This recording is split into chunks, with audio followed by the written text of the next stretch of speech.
ধরছে, ভাই রে ভাই, কে তোমার এই অবস্থা করেছে? আমি হুসাইন তার প্রতিশোধ নিব। হাসাইন টাইনা টাইনা গলায় ধরে দুই গালে চুমাইতেছে, ছোট ভাই তো, বাইরে প্রতিশোধ নিস না, নানার উম্মতের জন্য মায়ের দোয়া কবুল হয়ে গেছে। হাসাইন একটা কথা তোরে বলে যায়, কিছুদিন পর তোর উপর বিপদ আসবে রে, আমার মায়ের দোয়া তোর বেলায় তো কবুল হয়েছে। যেদিন বিপদে আসবে রে, কেউ তো তোর পাশে আসবে না রে হাসাই হুসাইন। সেদিন আমি তো ভাই কাছে থাকতাম, আমিও তো দুনিয়ায় থাকতেছি না। হুসাইন রে, বেশি বিপদে পড়ে যখন কলিজার মধ্যে অশান্তি লাগবে, দুনিয়ার কাউরে ডাকিস না, নানা নানা কইয়া ডাকিস, কলিজায় শান্তি। হাসাইন দুনিয়ার থেকে বিদায়, রিদ চক্রান্ত করে হুসাইনকে কিভাবে মারা যায়, হাসাইনকে মদিনায় ফালাইয়া, হুসাইনকে তো মদিনায় মারা যাবে না, চক্রান্ত করে ইবনে জিয়াদকে ডাক দিলেন, কুফা নগরীর গভর্নর, তুমি একটা কাজ করো, আমি ডাকলে তো আসবে না, কুফা নগরীর মানুষ দিয়া তুমি ডাইকা নিয়ে আসো হুসাইনকে কুফায়। কুফায় আনার পর হুসাইনকে আমরা শেষ করে দিব, আর আমাদের পথের কাটা থাকবে না। ইবনে জিয়াদ বলেন, কথা তো রাইট, চিঠি পাঠাও। চিঠি পাঠাইতে পাঠাইতে 40,000 চিঠি মদিনায় পাঠাইছে। হুসাইন চিঠি দেখে মুরব্বীদের কি বলতেছেন, চিঠি আসছে কুফায় যাইতে, যাব কিনা বলেন। মুরব্বীরা চিঠি দেখে বলেন, হুসাইন রে, কুফার চিঠি রং ভালো দেখা যায়, কুফার তরবারির ব্যবহার ভালো হবে না। হুসাইন, আমরা অন্তত পক্ষে তোমাকে যেতে দিব না, হাসাইনের ব্যথাই তো আমরা বলতে পারি না, তোমাকে যেতে দিব না। 40,000 চিঠি, বলুন কয় হাজার চিঠি? মুরব্বীরা বলে, এত চিঠি আছে, দাঁড়াও দেখি একটু পরামর্শ করে। একটা মিটিং করলেন, হুসাইনের পক্ষ থেকে কুফায় তোমরা কে যাইবা? আমাদের নিজেদের লোক যায়, হুসাইন পক্ষ থেকে একটা লোক কুফায় যায়, নিজেদের লোকের কোনো খবর যদি পায় তাহলে আমরা হুসাইনকে যেতে দিব, ও তাদের কথায় হুসাইনকে দেব না, আমরা নিজেরা পরিবেশ বুঝবো। কে যাইবা? একজন লোক দাঁড়াইলেন, ইতিহাস বলেন, যার নাম হলো মুসলিম বিন আকিল। মুসলিম বিন আকিল দাঁড়ায় বললেন, আমি যাব হুসাইনের পক্ষ থেকে। তার দুইটা বাচ্চা ছিল, মোহাম্মদ ইব্রাহিম, সোনার পুতুলের মতো দুইটা বাচ্চা, ছোট ছোট। বলে, আব্বা আপনি যদি চলে যান তাহলে আমাদের মা নাই, আমরা কার কাছে থাকবো? তাদের মা মারা গেছে, কই থাকবো আমরা? তাহলে তোমরাও চলো। তিনজনের কাফেলা করে কুফা নগরীতে গিয়ে পৌঁছলেন হুসাইনের পক্ষ থেকে। হুসাইনের পক্ষের লোক পায়া কমপক্ষে 30,000 লোক হুসাইনের নামের উপর মুরিদ হইলেন, বাইয়াত গ্রহণ করলেন। ভাই সাহেব, বাইয়াত মুরিদ হওয়া সুন্নাত রাসূল। আবার কেউ তো আছে মুরিদ বাইয়াত এর টিটকারি মস্কারি করে।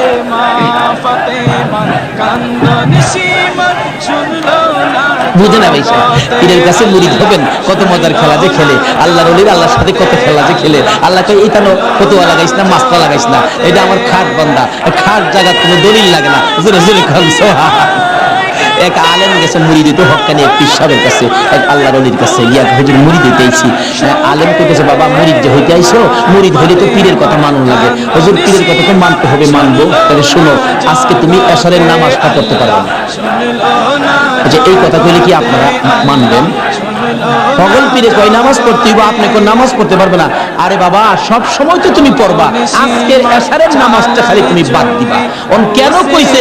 এটা তো শরীয়ত আর বুঝে না, কিন্তু মারফতলা তো জানে এর মধ্যে কিছু। বলবো ভাই সাহেব, কষ্ট হইতেছে আপনাদের? হুজুর কোন কি? হ্যাঁ, আজকে এশারের নামাজটা পীরের কথা মানবা না? কথা তো মানতে হবে। আচ্ছা ঠিক আছে, বাড়িতে যার কয় নামাজ যদি বাড়িতে পড়ে লাই, আপনি কি হুজুর দেখবে? আচ্ছা, যে বেটা পীর হয়েছে, এই বেটা কি খবর রাখে না? রাখে না? এই চিটাগাঙ্গের পীর আমরা গরিবের খবর রাখতে পারে না? বুঝে আসে না? সহজে বুঝতে গেলে একটা ঘটনা বলতে হয়, বলবো? আপনারা কচ্ছপ চিনেন? আপনারা কি বলেন? এটা আরো কোনো নাম আছে না? কচ্ছপ কয়, কাসিম কয়, আমাদের এলাকায় কাকটাও কয়। তো কাকটা, কখন, কাকটিন যা আছে সব ঘুরে গেলা জিনিস একটা, কি করে? এই কাকটা নাকি, কচ্ছপ নাকি বর্ষাকালে পানির সাথে গ্রামে গঞ্জে, গ্রামের বাড়ি ঘরে যায়, পানির সাথে আশ্রয় নেয়। আসার সময় মাটির নিচে ডিম পাই আসে। কথাটা কি বুঝাইতে পারতেছি? মাটির নিচে ডিম পাইরে আসে, আসার সময় ডিমেরে বইলে আসে, তোর জেরার সাথে আই পড়িস। কার সাথে আইতো? জেরা হইলো জ্যৈষ্ঠ মাস, জ্যৈষ্ঠ মাসে প্রচন্ড বৃষ্টি হয়, তো বৃষ্টির পানিতে মাড়ি কাইটা যা, মাড়ি কাইতে গেলে ডিম ভাইরিব, বাচ্চা ফুটবো, এই কয়ে দেয় যে তোর যারা সাথে আই করিস।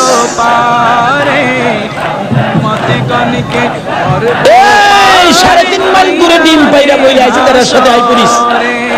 ডিম তো ফুটতেই দিও, ফুটতে তো 3.5 মাইল দূরত্বে আপনাদের কর্ণফুলী নদীর থেকে গিয়া ওই মাঝে মাঝে 3.5 মাইল ভিতরে ডিমের দিকে শীষ ধরে। 3.5 মাইল দূরের থেকে একটা কচ্ছপ যদি ডিমের উপরে তা দিয়া ডিমের বাচ্চা ফুটাইতে পারে, আল্লাহর বন্ধুরা 3,500 মাইল দূরে থাকলো একটা মুরিদের দিকে নজর দিতে পারবে কিনা গন্ধ? 3.5 মাইল দূরত্বে ডিমের দিকে তাতে শীঘ্র এই তাই ডিম ফুইটা জ্যৈষ্ঠ মাসে যারা লগে পানির সাথে বাইসাই। এই ক্ষমতা আল্লাহর ওলিদের আছে কিনা বলেন তো? এটা কে দিছে? আর জোরে করে সে আল্লাহ বলছে, বাবা আজকে এসার নামাজটা পড়িস না, যা যা। আর কয় জু করতাম না, তো কইলেন আমার সাথে বাড়ি গিয়ে কইলা নাইলে কি আর আপনি দেখবেন? আল্লাহর ওলি দেখবে কিনা? বাড়ির গিয়ে কয় হুজুর কইছে নামাজটা ছাইরা দিতাম, আমাদের কথা তো মানতে হবে, একবারে সব না ছাইরা খালি ফরজটা পড়ে লাগে।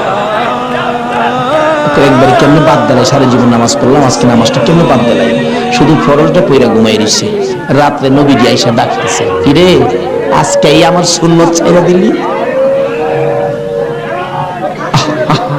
পীরের কথা হই না, কি করলাম? আফসোস। অথচ কোন খেলা খেলাইছে এটা গেলাম হলো বুঝছেন।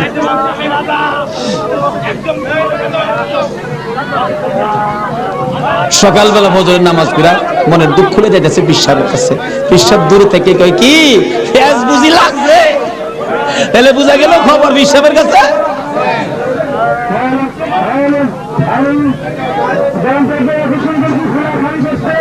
হুজুর আর কথা কইেন না, আপনি না করছেন নামাজ পড়তাম, কত তুই বেটা নামাজ পড়ছস কে? আরে কই কি আমি নামাজ পড়ছি না পড়ছি আপনি জানেন কেমনে? বেটা খালি সুন্নতটা বাদ দিছস, তোর খেয়াল নাই ফরজটা যে পড়ছস আমি কি জানি না মনে করছস? হুজুর ফেরে লাইছে। হুজুর কি ফেস হইছে জানেন কি? আমি খালি আপনি তো কইছেন নামাজ পড়িস না, একবারে কেমনে বাদ দেই? আমি ফরজটা পড়ে ঘুমাই রইছি, সুন্নতটা পড়ি নাই। এই জন্য রাত্রে আইসা হুজুর আমারে ডাকতেছেন, নবীজি কি রে আজকে আমার সুন্নত বাদ দিলাইলি? হুজুর এই সর্বনাশটা হইছে। নবীজি এসে ডাকতেছে, আল্লাহর ওলি কই বেটা এইটার লেগে তো কইছিলাম আজকে যদি ফরজটা সহ ছাইরা দিতে, আজকের নামাজটা খালি ছাইরা দিতে, সুন্নতটা বাদ দিও না, নবীজি আইসা তোরে ডাকতেছে। যদি ফরজটাও বাদ দিতে আমার কথায় আমার আল্লাহ আয়া তোরে ডাকলো। ভাই সাহেব এটা বুঝতে গেলে শরীয়তের মাদ্রাসার পরে মারিফতের মাদ্রাসায় ভর্তি হতে হবে। জানি চট্টগ্রামটা পীর মাসের দিক দিয়া বাংলাদেশের মধ্যে আপনারা উপরে আছেন, এই জন্য আমরা আপনাদেরকে শ্রদ্ধা করি। আল্লাহ হায়াত দেখ সকলকে, সকলে বলুন আমিন।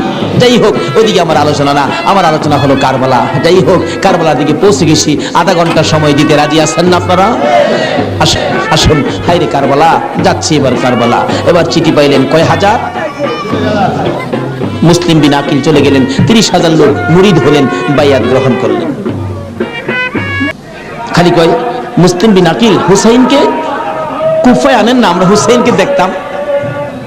তো কুফা নগরী বড় মসজিদে বসে মুসলিম বিন আকিল চিঠি লিখলেন, হুসাইন আর কোনো ভয় নাই, এখানে পরিবেশ আপনার জন্য পাগল, আসলেও পাগল, কিন্তু খারাপ তো খালি এজিদের বংশ। চিঠি পাওয়া মাত্র আপনি চলে আসেন। চিঠি গিয়ে পৌঁছে মুহররমের 1 তারিখ। হুসাইন 6 মাসের শিশু আলী আসগর সহ মেয়ে পুরুষ মিলে 72 জনের কাফেলা নিয়ে রওনা হলেন কুফার দিকে, যেহেতু চিঠি পাইছে মুসলিম বিন আকিলের হাতে। ওদিক দিয়ে যেই চিঠি পাঠাইছে শুনছে ইবনে জিয়াদ এজিদের পক্ষের লোক আইসা সবাইকে সরিয়ে দিয়ে, লম্বা ঘটনা, মুসলিম বিন আকিলকে মসজিদের বারিন্দার মধ্যে ফালাইয়া গলায় ছুরি চালাইয়া জবাই করে দিলেন। মুসলিম বিন আকিলের 2টা ছোট্ট ছোট্ট বাচ্চা ছিলেন, মুহাম্মদ ও ইব্রাহিম। 2টা বাচ্চা 12 বছর 13 বছর সোনার পুতুল। খবর পাইলেন বাবাকে জবাই করে দিয়েছে, দৌড়াইয়া পালাই রে জঙ্গলায় যায় লুকায়। 2 ভাই পরামর্শ করে, আমরা 2 ভাইকে যদি ধরতে পারে রে আমাদেরকেও জবাই করে ফেলবে। বাচ্চা এদিক দিয়ে ঘোষণা হলো মোহাম্মদ ইব্রাহিম মুসলিম বিন আকিলের দুইটা সন্তান যদি মদিনায় চলে যায়, খবর দিবে হুসাইন তো আসবে না, দুইটা ছেলেকে যে ধরে দিতে পারো 10,000 টাকা পুরস্কার। আমাদের হিসাব বললাম, লোকেরা তরবারি নিয়ে ঘুরতেছে মোহাম্মদ ইব্রাহিমের তালাশে। ওই দুইটা বাচ্চা পূর্ণিমার চাঁদের মতো চেহারা, সারাদিন লুকাইয়া থাকে, রাত্র হলে মরুভূমির পথ দিয়ে দৌড়ে আর কান্দে আর ডাকে মদিনার পাখিরা রে আয় মদিনার খবর, একটা খবর নিয়ে যা, কুফা নগরীর অবস্থা ভালো না, আমাদের বাবা মুসলিম বিন আকিলকে কুরবানি করে দিয়েছে, আমরা দুই ভাইকে খুঁজতেছে, রাস্তা পাই না, কোথায় যাব, হুসাইন যেন কুফায় না আসে, খবর নিয়ে যা। এভাবে একদিন এক রাত, 2 দিন 2 রাত, 3 দিন পার হইয়া 3 রাত্রের বেলা দুইটা ভাই একটা খেজুরের বাগানের মধ্যে বসেছিল, রাত্রে দৌড়াবে মদিনায় যাবে, কিন্তু পেটের খিদা, পানির পিপাসা, আর হাঁটতে পারে না। ছোট ভাইটা বড় ভাইয়ের গলায় ধরে কাঁদতেছে, ভাই কলিজা শুকাইয়া গেছে রে, একটা কাজ সামনে যাইতে পারবো না। দুইজন গলাগুলি করে খেজুরের বাগানের মাঝখানে ঘুমিয়ে গেছে। এই খেজুরের বাগানের মালিকের নাম ছিল হারেস। হারেস নিজে তরবারি লইয়া ঘুরতেছে। সকালবেলা হারেসের বিবি যাই বাগান দেখবে, যাইয়া দেখে বাগানের মাঝখানে সাপ বিচ্ছুর ভয় থাকে, কিন্তু এই ভয়ের মাঝখানে দুইটা পূর্ণিমার চাঁদের মতো সন্তান ঘুমাইয়া রইছে। আস্তে আস্তে কাছে যাইয়া ছোট্ট ভাইটার মাথায় হাত দিলে চোখ খুলে দেখি কুফার মহিলা, চিৎকার মারছে, ভাই গো আর ঘুমাইস না, কুফাবাসী আমরার খবর পেয়ে ফেলছে, মদিনায় বুঝি আর যাওয়া হবে না। তুমি আমার মা লাগো, আমার মা নাই, বাবা নাই, আমরা মদিনার সন্তান, আমরা মদিনার আওলাদ, কুফাবাসীর কাছে আমাদের খবর দিও না। মহিলাটা বলতেছেন, মহিলাদের মায়া বেশি, এই বাবা তোমাদের তালাশে আমার স্বামীও ঘুরতেছে, এখানে থাকলে কেউ না কেউ তোমাদেরকে দেখে ফেলবে, আসো আমার বাড়িতে নিয়ে লুকাইয়া রাখি, সন্ধ্যা হলে আমি নিজে মদিনায় লইয়া যাই। মা বোনেরা, এমন একটা ভালোবাসা দাও না গো এই মুহররমের চাঁদে। সন্ধ্যা হইবার আগে বাচ্চা দুইটা রান্না করে রাখছিল, ছোট্ট ভাইটা ঘুম থেকে উঠে বসে বসে কান্দে, মা মা কই। বড় ভাইটা ঘুম থেকে উঠে ডাকে, কান্দিস না রে, কান্দার আওয়াজ শুনলে আমাদের জীবন থাকবে না। এমন সময় হারেস দৌড়ে আসছে ঘরের মধ্যে খানা খাওয়ার জন্য, খানা খাইতে বসে ডাকতেছে, বিবি গো জলদি করে খানা দে, কে জানি পুরস্কারের বাগি হইয়া যায়। এমন সময় রান্না করে কান্দার আওয়াজ শুনলে ডাকতেছে, বিবি রান্না করে কে কান্দে? বিবি বলেন, তোমার ঘরে নয়, অন্য ঘরে কান্দে। বিবি রে, আমার ঘরে কান্দার আওয়াজ শোনা যায়। বিবি মিথ্যা কথা কোস, আমার ঘরে কান্দা। বিবি বলেন, তোমার ঘরে নয়, কুফাবাসীর সন্তানেরা কান্দে। হারেস বলেন, বিবি রে, কুফাবাসীর কান্দা এত সুন্দর না। বাসন ধাক্কা দিয়ে সরাইয়া তরবারিটা লইয়া ওইটা দাঁড়াইলে বিবি পিছন দিয়ে আনজে ধরেছে, স্বামী আর সামনে যাও না, হে মদিনার ময়নাদের গলায় চুরি দিও না। তোমার যদি মারতে চাই গো স্বামী, আমার গলাটা পেতে দিলাম, আমার গলাটা কাইটা দাও। না না, মানবো না। দৌড়ায় যাইয়া রান্নাঘরের দরজায় দাঁড়াইয়া দেখে দুইটা পূর্ণিমার চাঁদ উদয় হইয়া রইছে। তরবারিটা দেখে ছোট্ট ভাইটা চিৎকার মারছে, বাবা গো খইয়া। বড় ভাইটা কান্দে, কান্দিস না, আমার বাবা গেল যেইভাবে রে, আমরাও যাইবো সেইভাবে। এইভাবে যারা জীবন দিয়েছে সেটাই হলো আমার আল্লাহর রাস্তা। দুই ভাইকে ধরে মুরগির বাচ্চার মতো শেষরাইয়া বাহির করে যাইতে যাইতে যাইতে যাইতে একটু পরে পরে ছোট্ট ভাইটা জিগায়, হারেস রে, আমরা মেরে ফেলবি রে, মারিস নাই, আমরার মা নাই, আমরার বাবা নাই। আকাশের দিকে তাকাইয়া ডাকে, আরে আকাশের পাখিরা রে, আর একটা খবর নিয়া হুসাইনের কাছে পৌঁছে দে, হুসাইন যেন কুফায় না আসে। রওনা হলেন, যাইতে যেতে সন্ধ্যা হয়ে যায়, পুরাত নদীর কিনার দিয়ে যাচ্ছে। হারেস ভাবতেছে, দুইটা সন্তান, দুইটা ছেলে জীবিত যদি নিয়ে যায়, আমার চেয়ে শক্তিশালী কেউ আয়সা যদি আমার কাছ থেকে নিয়ে যায়, পুরস্কার আমি পাবো না, বরঞ্চ জব করে দুইটা মাথা খালি নিলেই তো হয়। দুইটা ভাইকে জব করার জন্য প্রস্তুতি নিলে ছুরির দিকে তাকাইয়া তাকাইয়া বাচ্চারা কান্দে। ছোট্ট ভাইটাকে জমিনে শোয়াইছে, গলাটা কাটবে, লাফ মেরে ওইটা গেছে। বড় ভাইটাকে শোয়াইছে, ওইটা গেছে। আবার জোর করে জমিনে শোয়াইয়া ছোট্ট ভাইটাকে বুকের উপর পাড়া দিয়া ধরছে, মাথার মধ্যে চাপা দিয়ে ধরে গলাটাই ছুরি চালাবে, ছুরির নিচে তাইকা কাঁদতেছে, হুসাইন আইসো না গো, কারবালায় আইসো না, এই কুফা নগরীতে আইসো না, কুফার মানুষের তরবারির ব্যবস্থা ভালো। গলা কেটে দিলেন বড় ভাইটারে, গলা কেটে দুইটা ভাইকে দুই দিকে ধাক্কাইয়া পুরাত নদীতে ফেলে দিলেন মাথা ছাড়া, বডি খানি ফেলে দিয়ে মাথা রুমালের প্যাকেট করে রওনা হলে শুনে পিছন দিয়ে আবার ডাকতেছে, হারেস রে আমরা দুই ভাইয়ের মারিস না। হারেস বলেন মাথা কেটে নিয়ে আসলাম, আবার ডাকে কে? পিছনে যাইয়া দেখে দুই দিকে দুইটা বডি লাশ ছিল, দুইটা ভাই আবার একসাথে হইয়া এক ভাই আর এক ভাইয়ের আঞ্জাইয়া ধরে রাখছে। আমার আল্লাহ বলেছে আমার রাস্তায় যারা জীবন খায় রে তারা মরে না, তারা মরে না রে, তারা জীবিত। এই দুই ভাই প্রমাণ করে দিলেন তারা জীবিত। ওদিকে যায় না, ওদিক দিয়ে যাইতেছে এজিদের দরবারে পুরস্কার আনবে, এদিক দিয়া ইমাম হুসাইন 72 জনের কাফেলা লইয়া গো আস্তে আস্তে কারবালার জমিনে এসে পৌঁছে সন্ধ্যা হয়ে যায়, রাস্তা চিনে না। হুসাইন বলেন তাবু গাড়ো, সকালবেলা কুফার দিকে রওনা হব। তাবু গাড়তে গেলে জমিনে কুদ দেয়, মাটির থেকে রক্ত বাহির হয়, গাছের ডালে আঘাত করে গাছের ডাল থেকে রক্ত বাহির হয়। সঙ্গীরা বলেন হুসাইন ব্যাপারটা বুঝতে পারতেছি না। হুসাইন বলেন রাখো রাখো, এখানে গিয়ে কি কাউরে পাই কিনা জিজ্ঞেস করলেন এই জায়গাটার নাম কি? একজন লোক বলেন আপনারা কোত্থেকে আসছেন? আমরা মদিনার থেকে আসছি। এই জায়গাটার নাম কি? জায়গাটার নাম কারবুলা। হুসাইন একটা চিৎকার মারছে, সঙ্গীরা রে তাবু গাড়ো। আমার নানা বলেছে রে, নানার উম্মতের জন্য আমি হুসাইন কারবালাই নাকি শহীদ হব। মুহররমের 7 তারিখ তাবু গাড়লেন, সন্ধ্যা হলে তাবু গাড়লে রাত্র শেষ হওয়ার আগে 4000 এদিদি সৈন্য নিরস্ত্র মুসলমানের চারপাশে ঘেরাও করেছে। আজকে সেই নিরস্ত্র মুসলমানের উপর ইরাকের জমিনে বলুন তো আক্রমণ হচ্ছে কিনা?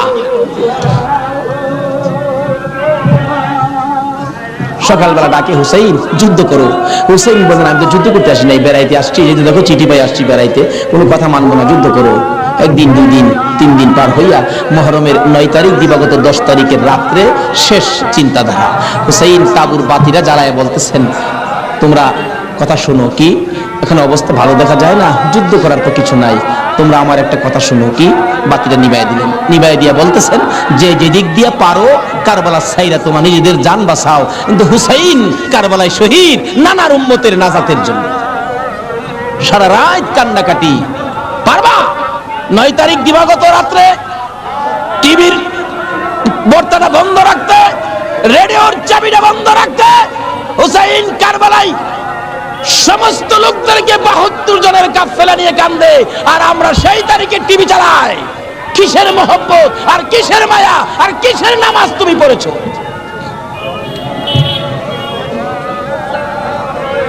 যদি কথা দিতে পারো 9 তারিখ দিন গিয়া রাত্রে টিভি আর চালাবো না, আর গান বাজনা করবো না, হুসাইন তোমার জন্য ওই ফুলসিরাতের কিনারে দাঁড়ায় থাকবে।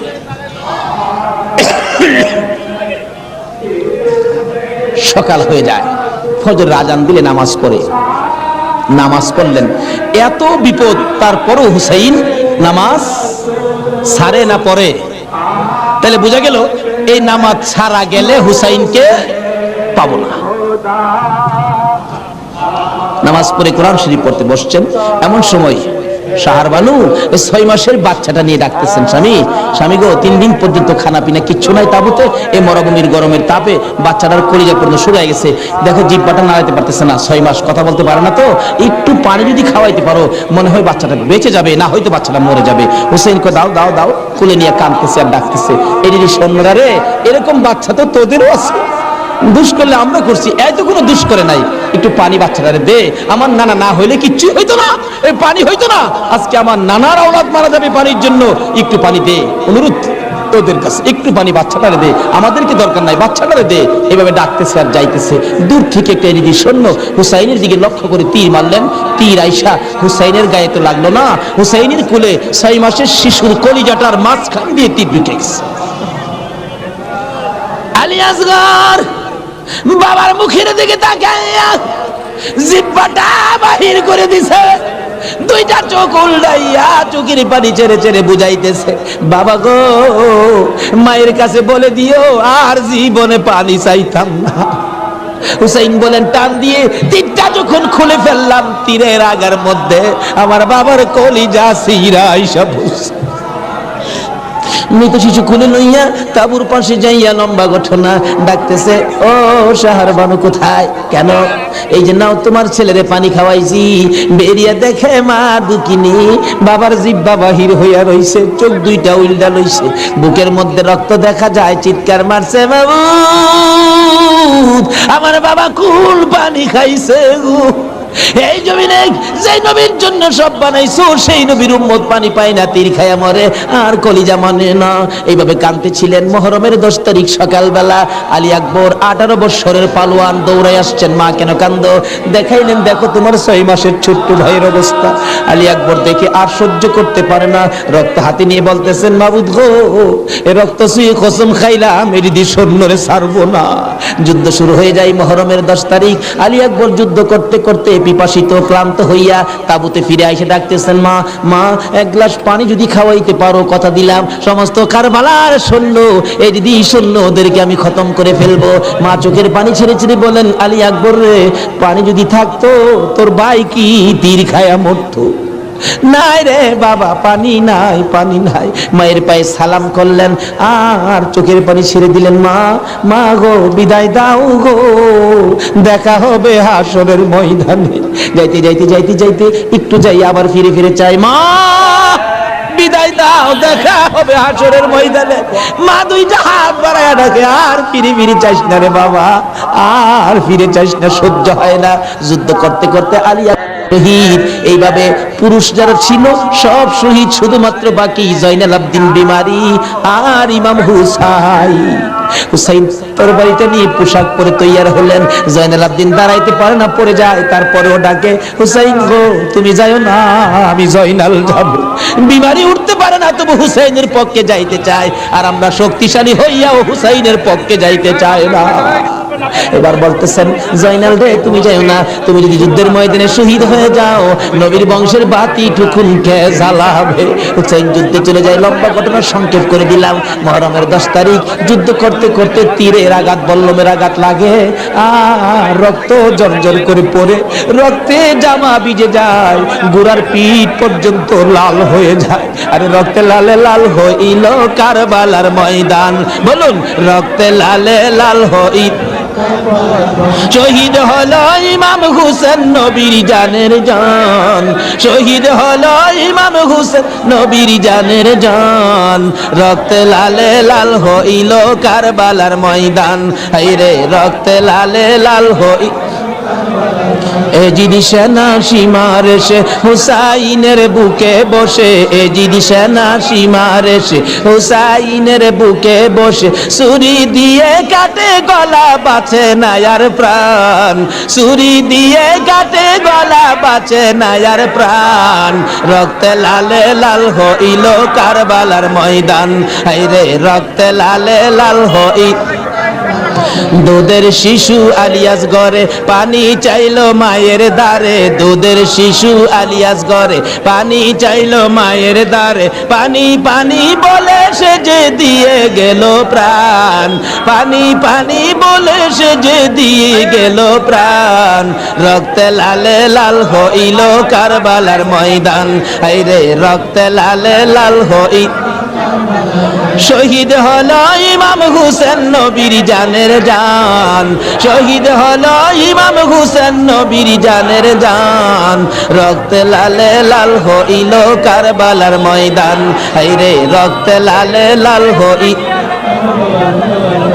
বলতেছিলাম হুসেন সমস্ত শরীর থেকে রক্ত ঝরে ঝরে দুর্বল হয়ে যায়, পানির পিপাসিত ক্লান্ত হইয়া গোড়ার থেকে নেমে যায়। পুরাত নদীর কোনার কিনারে যাইয়া একটু পানি হাতে নেয় খাওয়ার জন্য, হাতে নেয় পানি, হয়ে যায় রক্ত। হুসাইন কান্দে, মাবুদ গো আমার নানা না হইলে কিছু হইতো না, আমার নানা না হইলে জগতের কিছু হতো না, পানিও হতো না। আজকে নানার বংশ, নানার আওলাদ পানি পায় না, আমি হুসাইন পানি খাবো না। এবার দৌড়া যাইয়া আবার চাইলেন ঘোড়ার উপরে উঠবো, যুদ্ধ করবে। হুসাইন ঘোড়ার উপরে উঠতে চায়, শরীর দুর্বল, ঘোড়ার উপরে উঠতে পারে না, বারবার চেষ্টা করে উঠতে পারে না। অবশেষে ঘোড়ার উপরে পিঠটার মধ্যে হাতটা দিয়ে মাথাটা ফালাইয়া কাঁদতেছে, বাবু আমার নানার উম্মতের জন্য মায়ের দোয়া বুঝি কবুল হয়ে গেছে। বহু চেষ্টা করলেন, ঘোড়ার পিঠের উপরে আর উঠতে পারে না। দৌড়া এসে সীমার ধাক্কা দিয়ে জমিনে ফালাইয়া বুকের উপর চড়ে বসছে। হুসাইন বলেন, সীমার রে, আমার নানা বলেছে রে কারবালায় শহীদ হব, আমার নানার উম্মতের মুক্তি পাবো। সীমার, আজকে জুমার দিন আমারে 2 রাকাত জুমার নামাজ পড়ার সুযোগ দে। ও নবীর উম্মতেরা, নবীর আশিকেরা, হুসাইনের আশিকেরা গো, এই 2 রাকাত নামাজ জুমার নামাজ ছাইরো না, আমার নবীর শাফায়াত নসিব হবে না। রক্তে লাল হইয়া যদি হুসাইন 2 রাকাত জুমার নামাজ পড়তে পারে গো, আজকাল থেকে কথা দিতে হবে জীবনে কোনোদিন জুমার নামাজ ছাড়তে পারবা না। জুমার নামাজ আদায় করতে সময়টুকুন দিলে নামাজ